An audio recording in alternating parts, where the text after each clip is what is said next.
शन्नो मित्रः शं वरुणः शन्नो भवत्वर्यमा शन्न इन्द्रो बृहस्पतिः शन्नो विष्णुरुक्रमः ॐ शान्ति शान्ति शान्तिः।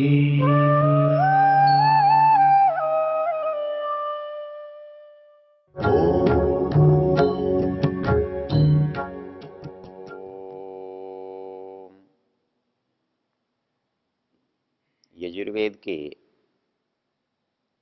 पुरुष अध्याय पर हम चर्चा कर रहे हैं। आज जो मंत्र है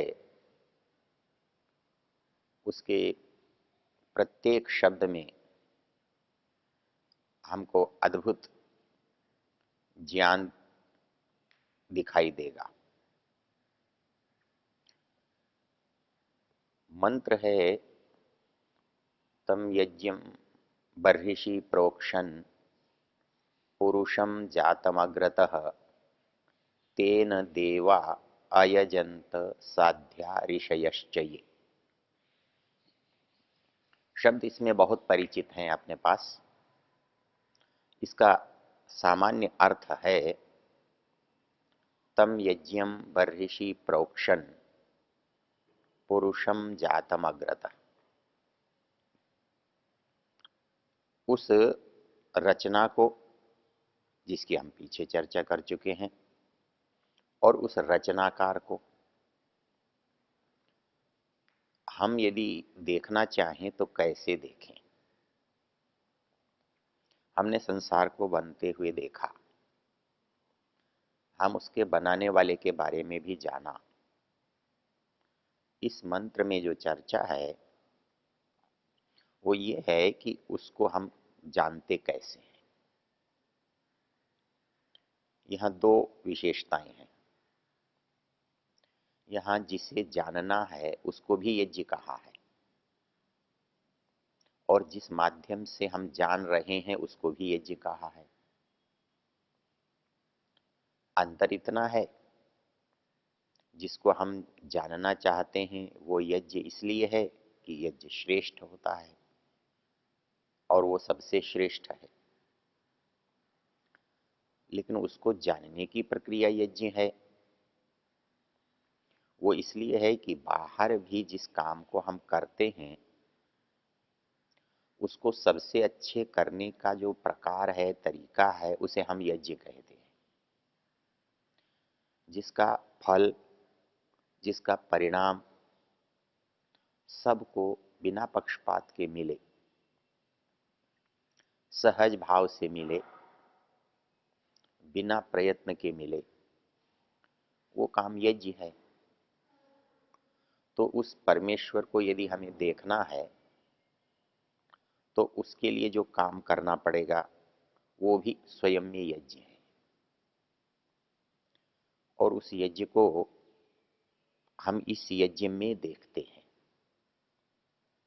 श्रेष्ठ को देखने के लिए जिन श्रेष्ठ साधनों को अपनाते हैं तो इसलिए वो श्रेष्ठ यज्ञ है जिसको हम देखना चाहते हैं, और जिस साधन से हम देखना चाहते हैं वो भी यज्ञ है। यहाँ पर एक शब्द है तम यज्ञम बर्हिषि प्रोक्षण पुरुषम जातम अग्रतः। अग्रतः जातम पुरुषम, कहता हम देख किसे रहे हैं। अग्रतः जातम, हमको कभी कभी शब्दों के जो प्रयोग हैं वो हमारी जानकारी के कारण हमें कष्ट देते हैं, हमें मूल से दूर रखते हैं। उसमें पहला एक सिद्धांत हमें स्मरण रखना चाहिए कि वेद में जो क्रिया आती है वो चाहे भूतकाल में हो चाहे भविष्यत काल में हो, चाहे वर्तमान काल में हो, वो तीनों कालों में लगती है। क्योंकि काल जो है हमारी अपेक्षा से भूत और भविष्य है। हम नहीं थे, हम हैं, ये हमारा भविष्यत है, भूत है। हम हैं, नहीं रहेंगे, ये हमारा भविष्य है। तो भूत, वर्तमान, भविष्य, ये तीन जो विभाजन हैं ये अपेक्षा से हैं, और उसकी अपेक्षा में हम सम्मिलित हैं। हम अपनी अपेक्षा से किसी को भूत कह रहे हैं, किसी को भविष्यत कह रहे हैं, और स्वयं को वर्तमान मान रहे हैं। किंतु यदि परमेश्वर की दृष्टि से देखा जाए तो परमेश्वर जैसा पहले था, जैसा आज है, वैसा ही भविष्य में रहेगा। तो उसमें किसी भी परिस्थिति में परिवर्तन नहीं हुआ, तो उसके साथ भूत भविष्य कैसे लगेगा? इसलिए वेद की जो क्रियाएं हैं वो किसी भी काल में, किसी भी परिस्थिति में हो, उनका अर्थ वर्तमान में ही होगा, जो अपेक्षित है उसमें ही होगा। अब यहां जैसे कहा गया, तम पुरुषम जातम अग्रतः, हमारे मन में जातम शब्द से पैदा हुआ हुआ आता है, होना। तो हम समझते हैं शायद परमेश्वर इस पृथ्वी से पहले हुआ है। यहां हुआ है अर्थ नहीं होगा, यहां अर्थ है विद्यमान है, जो इससे पहले भी विद्यमान है, जो पहले से है। तो उस पहले से विद्यमान परमेश्वर को, उस यज्ञ को, यज्ञ के माध्यम से हम देख रहे हैं, देखना चाह रहे हैं। अब इसमें एक रोचक बात यह है कि हम कैसे देखेंगे? बाहर तो वो दिखाई नहीं देगा। तो उसको देखने के लिए हमको एक मोटा सिद्धांत समझ लेना चाहिए। हम जिस सूक्ष्म वस्तु को देखते हैं, जो इन आंखों से नहीं दिखाई देती, उसके लिए हम उपकरण लगाते हैं और उन सूक्ष्म वस्तुओं को देख पाते हैं। हम कहते हैं कि हम इस उपकरण से इस वस्तु को, इस यंत्र से इस वस्तु को देखते हैं। आप उसे माइक्रोस्कोप कहते हैं या कोई सूक्ष्म देखने वाला यंत्र कहते हैं। हम किसी दूर की वस्तु को देखना चाहते हैं तो दूरबीन लगाकर देखते हैं, और यदि वो वस्तु दूर नहीं है तो दूरबीन को हटा देते हैं। यदि वो वस्तु सूक्ष्म नहीं है, स्थूल है, तो हम माइक्रोस्कोप को हटा देते हैं, सूक्ष्म वीक्षण यंत्र को हटा देते हैं। तो आंख हमारी उपकरण है, यंत्र है। तो ये यंत्र तब काम में आएगा जब कोई वस्तु हमें संसार की देखनी होगी। जब आत्मा को कोई संसार की वस्तु देखनी है तो जैसे हम चश्मा लगा लेते हैं, वैसे ही भगवान ने हमको आंख लगाकर दे भेज दी, जाओ संसार में इससे देखो, इन कानों से सुनो, इससे बोलो। ये सब ज्ञानेंद्रियां हमको परमेश्वर ने इसलिए दी हैं, उपकरण के रूप में दी हैं कि तुम्हें जाकर बाहर देखना है। अब जो परमेश्वर है उसे हमें देखना है, तो वो उपकरणों के उधर है या उपकरणों के इधर है? यदि वो चश्मे से बाहर है तो चश्मे से दिखाई देगा, और वो चश्मे से इधर है, अंदर है, तो उस काम के लिए चश्मा व्यर्थ है, उपनेत्र ऐनक बेकार है। तो हम उसे उठाकर रख देंगे, हम आंखों से ही देख लेंगे। वैसे ही जब हम परमेश्वर को जानना, देखना चाहते हैं, तो स्वाभाविक रूप से जब हम उसे देखेंगे तो जो उस काम में नहीं आता उसे हटा देंगे। इसका एक मोटा उदाहरण है, मैं कभी बाहर चर्चा करता हूं और परमेश्वर के संबंध में चर्चा करता हूं, तो मैं श्रोताओं से एक बात पूछता हूं। मैंने कहा कि चलो हम मंदिर में भगवान को देखने के लिए जाते हैं, कोई बुरी बात नहीं है। भगवान मंदिर में है, हम उसे देखने के लिए गए, उचित है। हम किसी से मिलने जाते हैं, उसके घर पर जाते हैं और उससे मिलते हैं।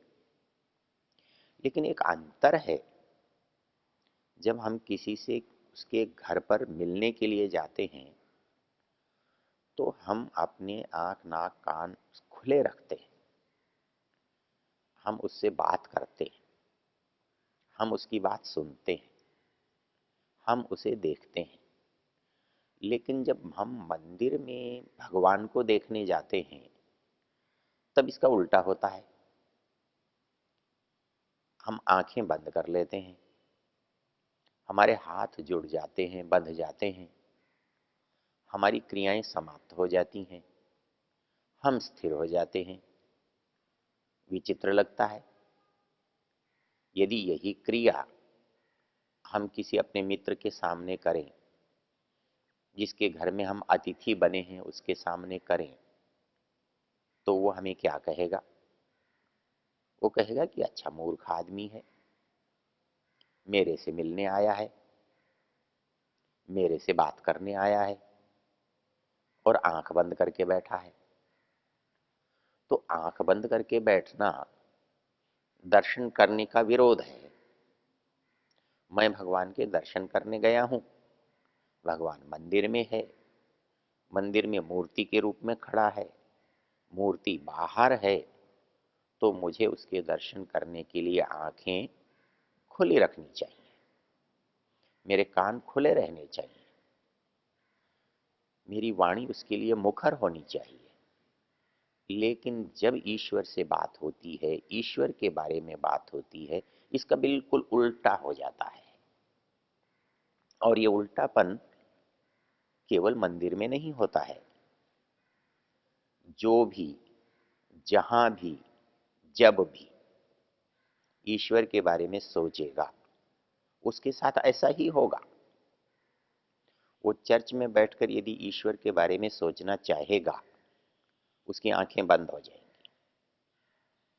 यदि वो मस्जिद में बैठकर भी परमेश्वर के बारे में सोचना चाहेगा, तो जैसे ही उसका ध्यान आएगा उसकी आंखें बंद हो जाएंगी। आरिसमाजी आदमी यज्ञशाला में बैठकर संध्या करेगा, उसकी आंखें बंद हो जाएंगी। वैसे ही मंदिर में बैठकर भगवान की बात करने वाले की आंखें बंद हो जाती हैं। लगता गलत है, क्योंकि मान्यता गलत है। हो तो बिल्कुल ठीक रहा है। हो तो इसलिए ठीक रहा है कि सभी तो एक जैसा कर रहे हैं। मुसलमान भी वही करता है, ईसाई भी वही करता है, पौराणिक भी वही करता है, आरिसमाजी भी वही करता है। तो सारे एक जैसा कर रहे हैं, लेकिन मान अलग अलग रहे हैं। तो अब प्रमाण क्या बनेगा? जो सब एक जैसा कर रहे हैं, तो सब एक जैसा जिस कारण से कर रहे हैं वो ठीक होगा, और जिस लिए उद्देश्य को कर रहे हैं वो गलत होगा। इसके लिए एक उदाहरण है। जब हम बाहर खड़े हैं तो हम किसी को कहेंगे देखो सूरज, तो सूर्य को देखने के लिए जैसे ही हम नाम पुकारेंगे तो उसकी दृष्टि कहाँ जाएगी? सूर्य की ओर जाएगी। हम कहेंगे वृक्ष, तो उसकी दृष्टि सामने वृक्ष की ओर जाएगी। हम कहेंगे गाय, उसकी दृष्टि सामने जो पशु खड़ा है उसकी ओर जाएगी। और जैसे ही हमने कहा ईश्वर, तो उसकी दृष्टि कहाँ जाएगी? भाई जहां है वहीं जाएगी। और जहां है वही जाएगी, ये तो हमने नहीं बताया था, मत बताओ। उसका और मेरा संबंध तो शाश्वत है। वो मेरे साथ सदा से है, मैं उसके साथ सदा से हूं, तो मेरी स्वाभाविक प्रवृत्ति उसी ओर जाएगी जिस ओर वो है। तो वैसे ही जो मैं ईसाई बन गया तो क्या, मैं मुसलमान बन गया तो क्या, लेकिन उसका जो मेरा संबंध है जो शाश्वत है, उस शाश्वत प्रक्रिया में तो कोई परिवर्तन आएगा ही नहीं। इसलिए मैं ईश्वर को याद करता हूं, कहीं भी रहकर करता हूं, तो मेरी आंखें बंद हो जाती हैं। मैं सोचता हूं कि मेरे अंदर बाहर का शब्द ना आए, मैं सोचता हूं मैं बाहर की बात न सोचूं, मुझे बाहर का कोई काम व्यवधान न डाले, और मैं अंतर्मुखी हो जाता हूं, अंतर्दृष्टि हो जाता हूं। क्यों? कि मेरी और उसकी दोनों की उपस्थिति केवल अंदर है, बाहर उसकी उपस्थिति है, किंतु बाहर मेरी उपस्थिति नहीं है, और अंदर उसकी भी उपस्थिति है और मेरी भी उपस्थिति है। तो जहां पर हम दोनों हैं वहीं तो हम एक दूसरे से मिल सकते हैं। जहां केवल एक है वहां दूसरा उससे कैसे मिल सकता है? तो इस दृष्टि से जब हम बात करते हैं तो यहाँ एक बात बहुत स्पष्ट होती है कि हम मर्यादा के सीमा के इधर जब बात करते हैं तो हमें दूसरे साधन चाहिए, और जब हम इधर बात करते हैं तो दूसरी विधि चाहिए। तो जहाँ इस विधि से काम करते हैं वो बाह्य विधि है, और जहाँ इस विधि से काम करते हैं वो आंतरिक विधि है।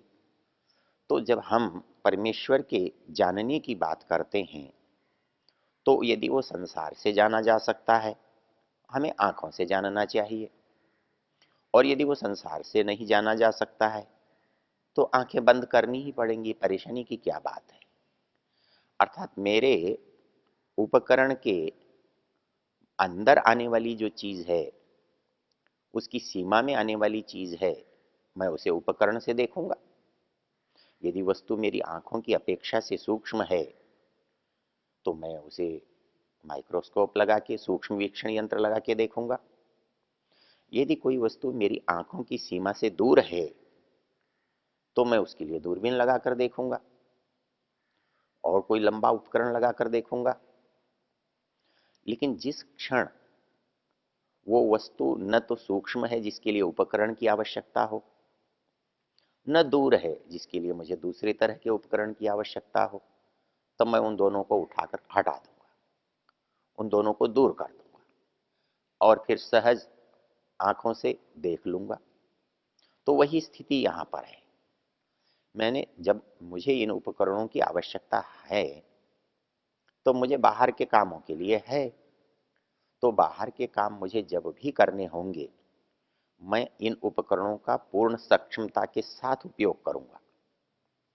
लेकिन मुझे जब कोई वस्तु ऐसी मिलेगी जिसमें मुझे इन उपकरणों की आवश्यकता नहीं है, तब मैं इन उपकरणों को हटाकर बाहर रख दूंगा, और इनको हटाकर जब बाहर रख दूंगा तो ये मेरे काम के नहीं होंगे। ये काम के नहीं होंगे तो उस समय जो प्रक्रिया प्रारंभ होगी उस प्रक्रिया की चर्चा इस मंत्र में की गई है। तो इस मंत्र के माध्यम से हमने जो पीछे का कार्यक्रम देखा, हमने सारी रचना को देखा, रचनाकार के बारे में जाना। उस रचना को तो हमने आंखों से प्रत्यक्ष किया, किंतु रचनाकार को कैसे प्रत्यक्ष करें, तो उस कैसे प्रत्यक्ष करें की चर्चा इस मंत्र में की गई है, और इसको उन्होंने एक दूसरी तरह का यज्ञ कहा है। ओ